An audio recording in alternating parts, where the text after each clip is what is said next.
ವಿಕಾಸಸೌಧದಲ್ಲಿ ಆರೋಗ್ಯ ಸಚಿವ ದಿನೇಶ್ ಗುಂಡೂರಾವ್ ಅವರು ಸುದ್ದಿಗೋಷ್ಠಿಯನ್ನ ನಡೆಸ್ತಾ ಇದ್ದಾರೆ. ಯಾವೆಲ್ಲ ಆಹಾರಕ್ಕೆ ಸಂಬಂಧಪಟ್ಟದ್ರಲ್ಲಿ ಬೆರಕೆಯಾಗಿದೆ ಅದರ ಬಗ್ಗೆ ಅವರು ಮಾಹಿತಿಯನ್ನು ನೀಡ್ತಾ ಇದ್ದಾರೆ. ಅದರ ಲೈವ್ ವಿಜುವಲ್ಸ್. ಕಳಪೆ ಅಂತ ಹೇಳಿದ್ರೆ ಸ್ವಲ್ಪ ಈ ಮಿನರಲ್ ಕಂಟೆಂಟ್ ಅಲ್ಲಿ ಸ್ವಲ್ಪ ವೇರಿಯೇಷನ್ಸ್ ಇರ್ತದೆ. ಅದು ಯಾವ ತರ ಇರಬೇಕು, ಆ ಸ್ಟ್ಯಾಂಡರ್ಡ್ಸ್ ಮೇಂಟೈನ್ ಆಗಿಲ್ಲ ಅಂತ ಒಂದು. ಆದರೆ ಈ ಅಸುರಕ್ಷಿತ ಅಂತ ಬರುವಂಥದ್ದು ಅದು ಮೈಕ್ರೋಬಯಾಲಜಿ ಮತ್ತು ಈ ಕೆಮಿಕಲ್ ಅನಾಲಿಸಿಸ್ ಮಾಡಿದಾಗ ಅದರಲ್ಲಿ ಬೇರೆ ಬೇರೆ ಏನು ಇರಬಾರ್ದು ಅಂತ ಯಾವ ಕೆಮಿಕಲ್ಸ್ ಇರಬಾರ್ದು ಅವೆಲ್ಲ ಇರುವಂಥದ್ದು, ಅಥವಾ ಕೆಲವು ಕಡೆ ಈ ಬೇರೆ ಬ್ಯಾಕ್ಟೀರಿಯಾ ಟೈಪ್ ಇರುವಂಥದ್ದು ಅದ್ರಲ್ಲಿ ಕಂಡು ಬಂದಿರತಕ್ಕಂಥದ್ದು. ಅಂದರೆ ಈ ಬಾಟಲ್ಡ್ ವಾಟರು ಸೇಫ್ ಇಲ್ಲ ಅಂತ ಹೇಳಿ ಬಂದಿರುವಂಥದ್ದು ನಮಗೆ ಕಾಣ್ತಾ ಇದೆ. ಅದರಲ್ಲಿ ನಿಮಗೆ ರಿಪೋರ್ಟನ್ನೇ ಕೊಡ್ತೀನಿ, ಕೆಮಿಕಲ್ ಮತ್ತು ಮೈಕ್ರೋಬಯಾಲಜಿ ಲ್ಯಾಬ್ ರಿಪೋರ್ಟ್ಗಳು. ಅದರಲ್ಲಿ ಪೆಸ್ಟಿಸೈಡ್ಸ್ ಇರ್ತದೆ, ರೆಸಿಡ್ಯೂ ಇರ್ತದೆ, ಬೇರೆ ಬೇರೆ ಕೆಮಿಕಲ್ಸ್ ಇರ್ತದೆ, ಫ್ಲೋರೈಡ್ ಕಂಟೆಂಟ್ ಇರ್ತದೆ, ಕ್ಯಾಲ್ಶಿಯಮ್ಮು, ಮೆಗ್ನೀಷಿಯಮ್, ಈ ಥರ ಎಲ್ಲ ಬೇರೆ ಬೇರೆ ಪದಾರ್ಥಗಳು, ಬೇರೆ ಬೇರೆ ಕೆಮಿಕಲ್ಸ್ ಇರುವಂಥದ್ದು. ಸೊ ಇದನ್ನು ನಿಮಗೆ ನಾವು ಡೀಟೇಲನ್ನು ಕೊಟ್ಟಿದ್ದೀನಿ.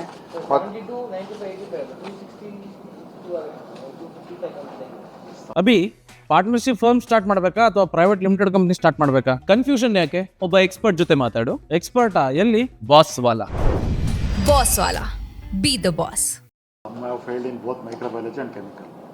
ಕೆಲವು ಎರಡು ಆಗಿರ್ಬೋದು, ಅಕ್ರಾಸ್ ವಿತ್ ಡಿಸ್ಟ್ರಿಕ್ಟ್ ವೈಸ್ ಕೊಡ್ತೀನಿ ನಿಮಗೆ. ಈ ಕಾಪಿ ಕೊಡ್ತೀನಿ ನಿಮಗೆ. ಎಲ್ಲ ಅಕ್ರಾಸ್ 37 ಜಿಲ್ಲೆಗಳಲ್ಲಿ ಮಾಡಿದ್ದೀವಿ. 280 ಸ್ಯಾಂಪಲ್ಲು, 257 ಸ್ಯಾಂಪಲ್ಸ್ ಅನಲೈಸ್ಡು, 257 ಈ ರಿಪೋರ್ಟಿಗೆ ಕೊಡ್ತೀನಿ. 89 ಸೇಫು, 89 ಅನ್ಸೇಫು, 79 ಸಬ್ಸ್ಟ್ಯಾಂಡರ್ಡು ಅಂತ ಇದೆ. ಸೊ ಇದನ್ನು ನೀವು ಈ ರಿಪೋರ್ಟನ್ನು, ಅಂದರೆ ಇದು ಭಾಳ ಒಂದು, ಮತ್ತು ಯಾವ್ಯಾವ ಕಂಪನಿಗಳಂತೂ ಕೂಡ ಹಾಕಿದ್ದೀವಿ. ಎಲ್ಲ ಲೋಕಲ್ ಕಂಪನೀಸ್, ಹೆಚ್ಚಿನ ಅಂಶ 99% ಎಲ್ಲ ಸ್ಥಳೀಯವಾಗಿ ತಯಾರಾಗ್ತಾ ಇರ್ತಕ್ಕಂಥ ಬಾಟಲ್ಡ್ ವಾಟರ್. ಅಲ್ಲಲ್ಲೇ ಇದು ಆ ಥರದ್ದು ಅಕ್ವಾಫಿನಾ ಅಂತ ನ್ಯಾಷನಲ್ ಬ್ರ್ಯಾಂಡ್ಸ್ ಏನಿದೆ ಆ ಥರದ್ದೇನು ನಮಗೆ ಕಂಡು ಬಂದಿಲ್ಲ. ಎಕ್ಸೆಪ್ಟ್ ಒಂದರಲ್ಲಿ ಅದು ಬೇಲಿ ಅಂತ ಅದೊಂದು ಬರ್ತದೆ, ಅದು 92 ಬೇಲಿ ಅಂತ ಅದೊಂದು ಸ್ವಲ್ಪ ದೊಡ್ಡ ಬ್ರ್ಯಾಂಡ್ ಅಂತ ಹೇಳ್ತಾರೆ. ಅದು ಬಿಟ್ಟರೆ ಮಿಕ್ಕಿದೆಲ್ಲ local ಬ್ರ್ಯಾಂಡ್ಸೇ.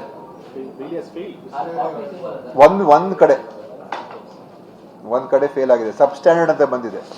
So unsafe is substandard ಅಂತ ಹೇಳಿದ್ರೆ ಸೊ ಮಿನರಲ್ ಕಂಟೆಂಟಲ್ಲಿ ಸ್ವಲ್ಪ ಪ್ರಾಬ್ಲಮ್ಸ್ ಅಂತ. That is at least to some extent ಅದು ಅಷ್ಟೊಂದು ಹಾನಿಕಾರ ಇರೋದಿಲ್ಲ. ಅದು ಅನ್ಸೇಫ್ ಅಂತ ಇರೋದು ಏನಂತ ಹೇಳಿದ್ರೆ ಅದರಲ್ಲಿ ಬೇರೆ ಬೇರೆ ಕೆಮಿಕಲ್ಸು ಮತ್ತು ಬೇರೆ ಬೇರೆ ಬ್ಯಾಕ್ಟೀರಿಯಾ ಟೈಪ್ ಇರುವಂಥದ್ದು ಬಂದಿರೋದು. ಅದು ಖಂಡಿತವಾಗಿಯೂ ನಾವು ನಿಮಗೆ ರಿಪೋರ್ಟನ್ನು ನೀವು ನೋಡ್ಕೋಬೋದು. ಸೊ ಇದು ಈಗ ನಾವೇನು ಮಾಡ್ತೀವಿ ಅಂತ ಹೇಳಿದ್ರೆ, ಇದು ನಾವೆಲ್ಲ ಸ್ಯಾಂಪಲ್ ಮಾಡಿರುವಂಥದ್ದು. ಈಗ ಇಂಥ ಎಲ್ಲ ಬಾಟಲ್ ವಾಟರಲ್ಲಿ ಲೀಗಲ್ ಸ್ಯಾಂಪಲ್ಸನ್ನು ಡ್ರಾ ಮಾಡ್ತಾ ಇದ್ದೀವಿ. ಯಾಕಂದರೆ ಲೀಗಲ್ ಸ್ಯಾಂಪಲ್ಸ್ ಡ್ರಾ ಮಾಡಿದಾಗ ನಮಗೆ ಅವ್ರ ಮೇಲೆ ಕಾನೂನಾತ್ಮಕ ಕ್ರಮ ತಗೊಳ್ಳೋದಕ್ಕೆ ಅವಕಾಶ ಆಗ್ತದೆ ಈಗ. ಸೊ ಲೀಗಲ್ ಸ್ಯಾಂಪಲ್ಸನ್ನು ಡ್ರಾ ಮಾಡ್ತಾ ಇದ್ದೀವಿ. ಡ್ರಾ ಮಾಡಿ ಅದರ ಮುಖಾಂತರ ಈ ಎಲ್ಲ ಬಾಟ್ಲಿಂಗ್ ಕಂಪನೀಸ್ ಮೇಲೆ ಆ್ಯಕ್ಷನ್ ತಗೊಳ್ಳೋದು ಕೂಡ ನಾವು ಮಾಡ್ತೀವಿ. ಸೊ ಇದು ಸ್ವಲ್ಪ ಜನರು ತಿಳ್ಕೊಳ್ಬೇಕಾಗ್ತದೆ. ಈ ಎಲ್ಲೆಲ್ಲೋ ಎಲ್ಲ ಥರ ಬಾಟಲ್ ವಾಟರ್ ಸಿಗ್ತದೆ, ಆದರೆ ಅದು ಸೇಫ್ಟಿಯಲ್ಲಿ ನೋಡಿದ್ರೆ ಇವತ್ತು ನಮ್ಮ ಗಮನದಲ್ಲಿ ನೋಡಿದಾಗ ಸೇಫ್ಟಿ ಕಾಣಿಸ್ತಾ ಇಲ್ಲ. ಅದರಲ್ಲಿ ಸಾಕಷ್ಟು ಅನ್ಸೇಫ್ ಬರ್ತಾ ಇರೋವಂಥದ್ದು ಕೂಡ ಕಾಣ್ತಾ ಇದೆ. ಸೊ ಅದು ನಮಗೆ ಭಾಳ ಯೋಚನೆ ಮಾಡುವಂಥದ್ದು ಒಂದು ವಿಷಯ. ಅದೇ ರೀತಿಯಾಗಿ ಇನ್ನೊಂದು ಇದ್ರ ಬಗ್ಗೆ ಕಂಪ್ಲೇಂಟ್ಸ್ ಬಂದಿತ್ತು, ನಾವು ಚೆಕ್ ಮಾಡಿದೋ. ಈ ಹಸಿರು ಬಟಾಣಿ, ಈ ಗ್ರೀನ್ ಪೀ ಅಲ್ಲ, ಹಸಿರು ಬಟಾಣಿ, ಅದರಲ್ಲೂ ಕೂಡ 115 ಮಾದರಿಗಳನ್ನು ನಾವು ವಿಶ್ಲೇಷಣೆ ಮಾಡಿದ್ದೇವೆ. ಅದರ 46 ಮಾದರಿಗಳು ಸುರಕ್ಷಿತ, 69 ಅಸುರಕ್ಷಿತ. ಸೊ ಭಾಳ ಹೈ ಪರ್ಸೆಂಟೇಜು ಏನು ಗ್ರೀನ್ ಪೀಸ್ ಇದೆ ನಾವು ಖರೀದಿ ಮಾಡ್ತೀವಿ, ಹೈ ಪರ್ಸೆಂಟೇಜು ಮೋರ್ ದೆನ್ 60% ಅದರಲ್ಲಿ ಅಸುರಕ್ಷಿತ ಬರ್ತಾ ಇದೆ. ಅಂದರೆ ಇದರಲ್ಲಿ ಅನ್ವಾಂಟೆಡ್ ಕೆಮಿಕಲ್ಸು ಏನು ಈ ಸನ್ಸೆಟ್ ಎಲ್ಲೋ ಮತ್ತು ಟ್ಯಾಟ್ರಝೀನು, ಸನ್ಸೆಟ್ ಎಲ್ಲೋ, ಈ ಥರದೆಲ್ಲ ಯೂಸ್ ಮಾಡ್ತಿದ್ದಾರೆ. Colouring agents, carcinogenic agents. So ಇದು ಉಪಯೋಗ ಮಾಡಬಾರ್ದು, ನಾಟ್ ಅಲೌಡ್. ಆದ್ದರಿಂದ ಇದನ್ನು ಈಗ ನಾವು ವಿಶ್ಲೇಷಣೆ ಗೊತ್ತಾಗಿದೆ. ಸೊ ಅವ್ರಿಗೆಲ್ರಿಗೂ ಕೂಡ ನಾವು ಈಗ ಮುಂದಿನ ಕ್ರಮಗಳು ಕೂಡ ತಗೊಳ್ತಾ ಇದ್ದೀವಿ. ಅವ್ರಿಗೆಲ್ಲರಿಗೂ ನಾವು ಇದನ್ನು ಇಶ್ಯೂ ಮಾಡಿದ್ದೀವಿ, ಅಡ್ವೈಸರಿನೂ ಈಗ ಇಶ್ಯೂ ಮಾಡಿದ್ದೀವಿ. ಎಲ್ಲ ಯಾರು ಇದನ್ನು ಮಾರಾಟ ಮಾಡ್ತಾರೆ ನೋಡಿ, ಈ ಥರದ್ದೆಲ್ಲ ಬರ್ತಾ ಇದೆ, ನೀವು ಇದನ್ನು ಮಾಡಬಾರ್ದು ಅಂತ ಅಡ್ವೈಸರಿ ಇಶ್ಯೂ ಮಾಡ್ತಾ ಇದ್ದೀವಿ. ಸೊ ಅದರಿಂದ ಇನ್ನು ಮಾರ್ಚ್ ತಿಂಗಳಲ್ಲಿ ನಾವು ಏನು ಮಾಡಿದ್ದೀವಿ ಅದಿನ್ನು ನಮಗೆ ಪೂರ್ತಿ ರಿಪೋರ್ಟ್ಗಳು ಬರಬೇಕು. ಅದು ತುಪ್ಪ, ಖೋವಾ, ಪನ್ನೀರು, ಬಟ್ ನಿಮಗೆ ಸ್ವಲ್ಪ ಡೀಟೇಲ್ಸ್ ಕೊಟ್ಟಿದ್ದೀನಿ ಅದರಲ್ಲಿ, ಅದು ನೋಡ್ಕೋಬೋದು. ಆಮೇಲೆ ಇನ್ನೊಂದು ಏನಂತ ಹೇಳಿದ್ರೆ, ನಾವು ಹಿಂದೆ ಎಲ್ಲ ಸ್ವಲ್ಪ ಈ ಸಿಹಿ ತಿಂಡಿಗಳ ಮೇಲೆಲ್ಲ ಕಳೆದ ವರ್ಷ ನವಂಬರು, ಡಿಸೆಂಬರಲ್ಲೆಲ್ಲ ಮಾಡಿದ್ದು, ಅಕ್ಟೋಬರೆಲ್ಲ. ಈಗ ಅದರಲ್ಲಿ ಅಟ್ಲೀಸ್ಟ್ ಇಂಪ್ರೂವ್ಮೆಂಟ್ ಕಾಣ್ತಾ ಇದೆ. 198 ಮಾದರಿಗಳಲ್ಲಿ ಈಗ 83 ವಿಶ್ಲೇಷಣೆ ರಿಪೋರ್ಟ್ ಬಂದಿದೆ. ಅದರಲ್ಲಿ 2 ಮಾತ್ರ ಅಸುರಕ್ಷಿತ. ಸೊ ಅಟ್ಲೀಸ್ಟ್ ಇಂಪ್ರೂವ್ಮೆಂಟ್ ಕಾಣ್ತಾ ಇದೆ. ಈ ಸಿಹಿ ತಿಂಡಿಗಳಲ್ಲಿ ನಾವು ಏನು ಮತ್ತೊಮ್ಮೆ ಈಗೆಲ್ಲ ನಾವು ಪರಿಶೀಲನೆ ಮಾಡಿದಾಗ, ಮತ್ತು ಈವನ್ ಮಿಕ್ಸ್ಚರಲ್ಲೂ ಕೂಡ ಅದರಲ್ಲೂ ಇಂಪ್ರೂವ್ಮೆಂಟ್ ಕಾಣ್ತಾ ಇದೆ. ಅಂದರೆ ಈ ಬೇರೆ ಬೇರೆ ಪದಾರ್ಥಗಳನ್ನು, ಕೆಮಿಕಲ್ಸನ್ನು ಯೂಸ್ ಮಾಡೋದು, ಕಲರಿಂಗ್ ಏಜೆಂಟ್ಸ್ ಯೂಸ್ ಮಾಡೋದು ಕೂಡ ಕಾಣ್ತಾ ಇಲ್ಲ. ಆಮೇಲೆ ಮೊನ್ನೆ ನೀವು ಕೇಳಿದ್ರಿ ಜ್ಯೂಸು ಮತ್ತು ಐಸ್ ಕ್ರೀಮ್ ಬಗ್ಗೆ, ಅದಿನ್ನೂ ನಾವು ರಿಪೋರ್ಟ್ ಇನ್ನೂ ಬರಬೇಕಾಗಿದೆ. ಅದನ್ನೆಲ್ಲ ಕಳಿಸಿದ್ದೀವಿ ಲ್ಯಾಬ್ಗೆ. 107 ಐಸ್ ಕ್ರೀಮ್ಗಳು ಮತ್ತು ಜ್ಯೂಸ್ ಪಾನೀಯಗಳು 46 ಮಾದರಿಗಳನ್ನು ನಾವು ಈಗಾಗಲೇ ಸ್ಯಾಂಪಲ್ಗೆ ಕಳಿಸಿದ್ದೀವಿ. Ice candy 39. ಸೊ ಈ ಥರ ರಿಪೋರ್ಟ್ ಬಂದಮೇಲೆ ನಿಮಗೆ ತಿಳಿಸ್ತೀನಿ. ಆಮೇಲೆ ಇನ್ನೊಂದು, ನಮ್ಮ ಎಲ್ಲ ಹೋಟೆಲ್ ರೆಸ್ಟೋರೆಂಟ್ಗಳು 590 ಹೋಟೆಲ್ ರೆಸ್ಟೋರೆಂಟ್ಗಳ ಮೇಲೆ ನಾವು ಅಲ್ಲಿ ತಪಾಸಣೆ ಮಾಡಿಸಿ ಪರಿಶೀಲನೆ ಮಾಡಿಸಿದ್ದೀವಿ. ಸುಮಾರು ಅಲ್ಲಿ ಈ ನೈರ್ಮಲ್ಯ, ಸ್ವಚ್ಛತೆ ಇದರ ಬಗ್ಗೆ ಸುಮಾರು 1,15,000 ದಂಡ 11 ಹೋಟ್ಲುಗಳ ಮೇಲೆ ಹಾಕ್ಸಿದ್ದೀವಿ. ಅಲ್ಲಿ ಯಾವ ರೀತಿಯಾಗಿ ಕಾಪಾಡ್ಕೋಬೇಕು, ಅದು ಕಾಪಾಡ್ಕೊಂಡಿಲ್ಲ ಅಂತ. ಸೊ ಈ ಥರದ ಒಂದು ವಿಷಯ ನಿಮ್ಮ ಮುಂದೆ ಹೇಳೋದಕ್ಕೆ ಬಯಸ್ತಾ ಇದ್ದೀನಿ. ಸೊ ಈ ನಮ್ಮ ಮುಂದಿನ ಕ್ರಮಗಳು ಈ ಬಾಟಲ್ಡ್ ವಾಟರ್ ಮೇಲೆ ಹೆಚ್ಚಾಗಿ ತಗೊಳ್ತೀವಿ. ಈ ರಿಪೋರ್ಟ್ ಆಧಾರದ ಮೇಲೆ ನಾವು ಅವ್ರಿಗೆಲ್ಲರ ಮೇಲೂ ಕೂಡ ಆ್ಯಕ್ಷನ್ ತಗೊಳ್ಳೋದಕ್ಕೆ ನಾವು ಮಾಡ್ತೀವಿ. ಸೊ ಇದನ್ನು ನಿಮ್ಮ ಒಂದು ರಿಪೋರ್ಟನ್ನು ಕೊಡ್ತಾ ಇದ್ದೀವಿ.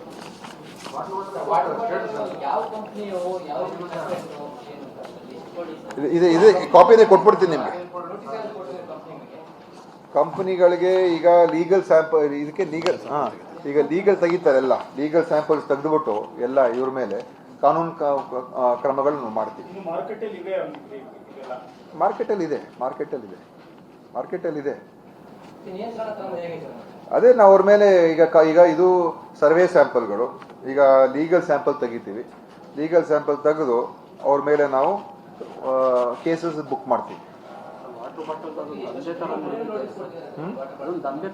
ಅಂದರೆ ಅದನ್ನು ಕ್ವಾಲಿಟಿ ಅವರು ತಯಾರಿಕೆ ಘಟಕಗಳೇನಿರ್ತದೆ ಅವ್ರ ಮೇಲೇ ಮುಂದೆ ಕ್ರಮ ಆಗಬೇಕು.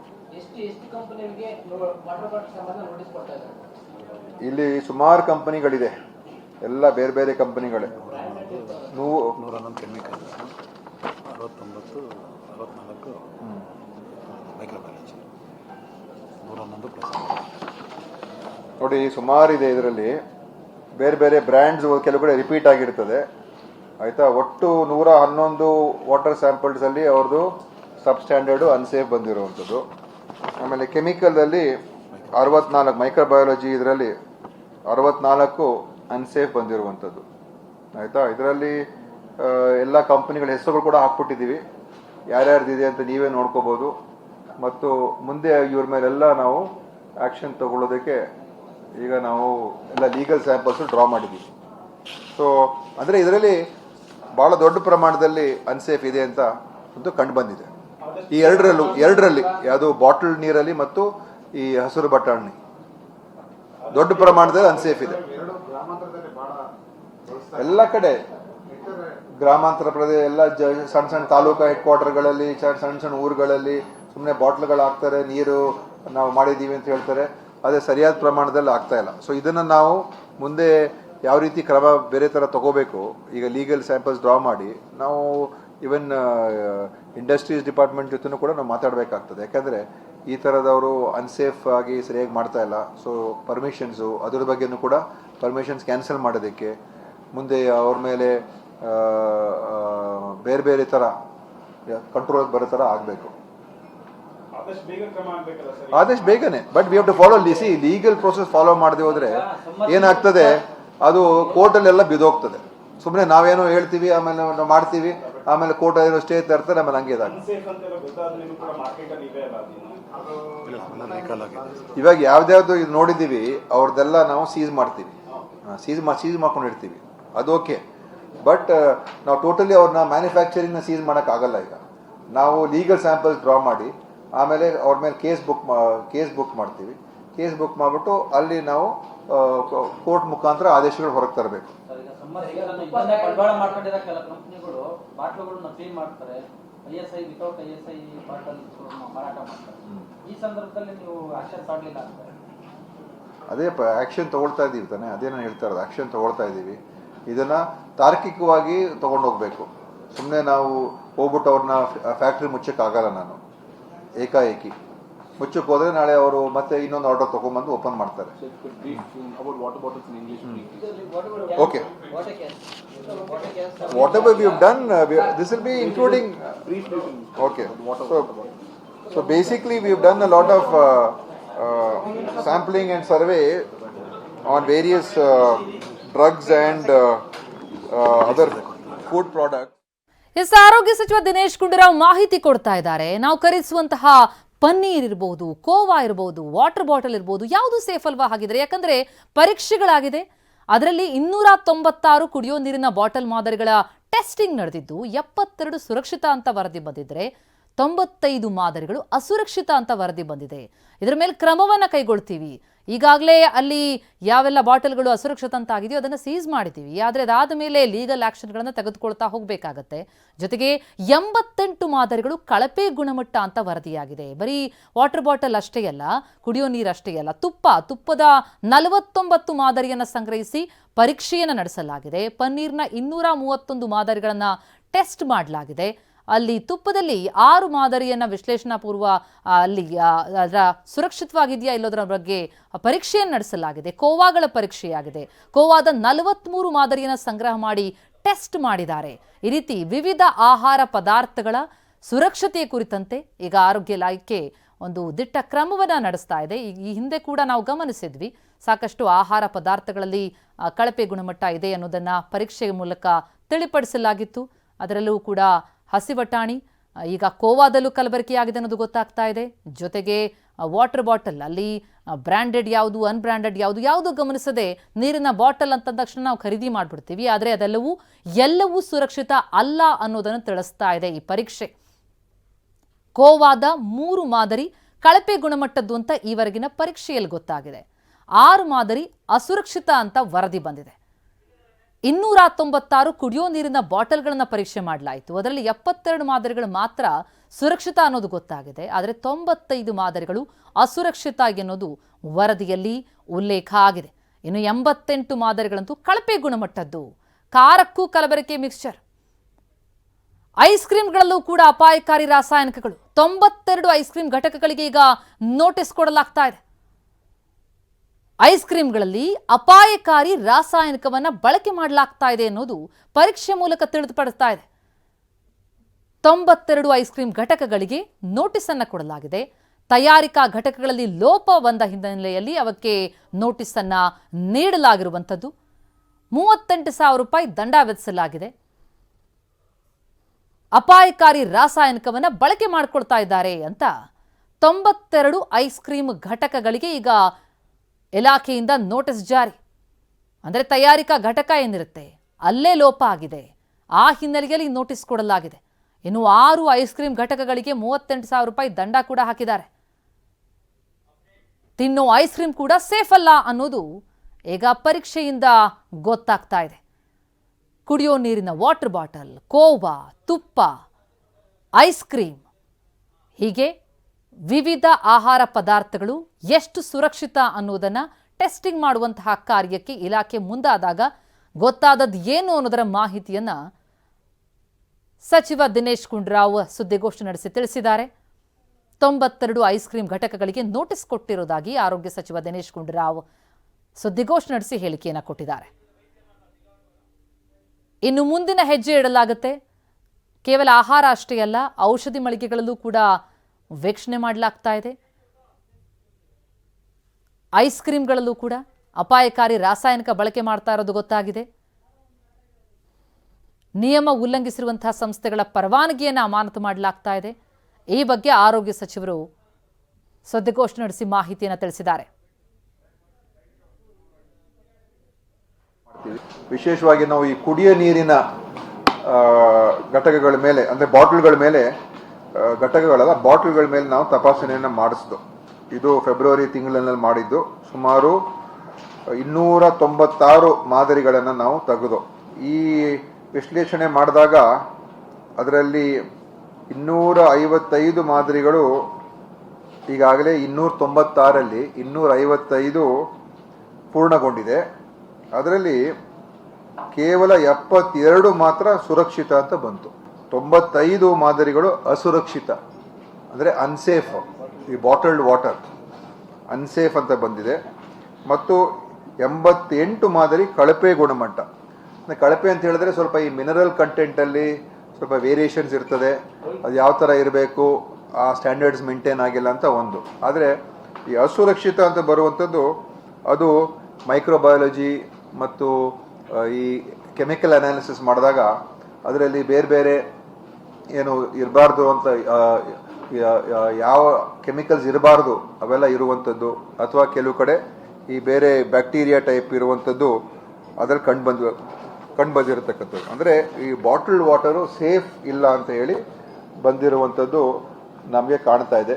ಅದರಲ್ಲಿ ಪೆಸ್ಟಿಸೈಡ್ಸ್ ಇರ್ತದೆ, ರೆಸಿಡ್ಯೂ ಇರ್ತದೆ, ಬೇರೆ ಬೇರೆ ಕೆಮಿಕಲ್ಸ್ ಇರ್ತದೆ, ಫ್ಲೋರೈಡ್ ಕಂಟೆಂಟ್ ಇರ್ತದೆ, ಕ್ಯಾಲ್ಶಿಯಮ್ಮು, ಮೆಗ್ನೀಷಿಯಮ್, ಈ ಥರ ಎಲ್ಲ ಬೇರೆ ಬೇರೆ ಪದಾರ್ಥಗಳು. ಎಸ್, ಈ ಬಗ್ಗೆ ಇನ್ನಷ್ಟು ಡೀಟೇಲ್ಸ್ ನೀಡ್ತಾ ಹೋಗ್ತಾರೆ ನಮ್ಮ ರಿಪೋರ್ಟರ್ ಅನಿಲ್. ಈಗ ಸಂಪರ್ಕದಲ್ಲಿದ್ದಾರೆ. ಅನಿಲ್, ನಾವು ಕುಡಿಯೋ ನೀರು ಅಂದ್ರೆ ಬಾಟಲ್ ವಾಟರ್ ಕೂಡ ಸೇಫ್ ಅಲ್ಲ ಅನ್ನೋದು ಗೊತ್ತಾಗ್ತಾ ಇದೆ. ಈಗ ಆರೋಗ್ಯ ಸಚಿವರ ಸುದ್ದಿಗೋಷ್ಠಿಯಲ್ಲಿ ಕಂಡು ಬಂದಂತಹ ಪ್ರಮುಖ ಅಂಶಗಳನ್ನ ಗಮನಿಸೋದಾದ್ರೆ ಎಲ್ಲೆಲ್ಲಿ ಟೆಸ್ಟಿಂಗ್ ನಡೀತು, ಯಾವುದೆಲ್ಲ ಈಗ ಅನ್ಸೇಫ್ ಅಂತ ತಿಳ್ಪಡ್ತಾ ಇದೆ, ಏನ್ ಕ್ರಮ ಕೈಗೊಳ್ಳಲಾಗತ್ತೆ?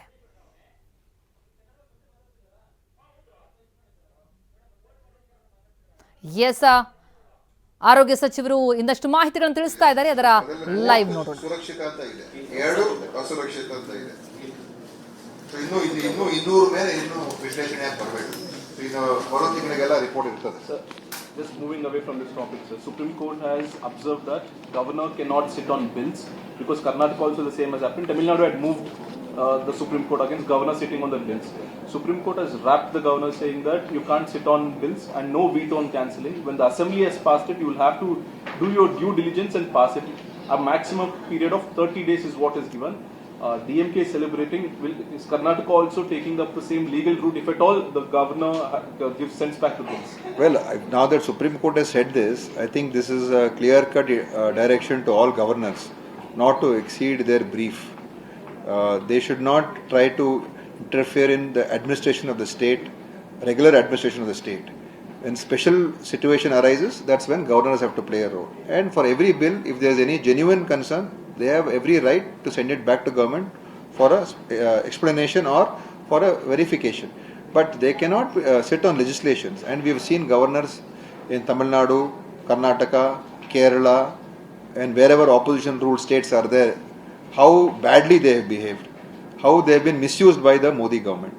So this is again shows how the country is being run today. There is no democracy.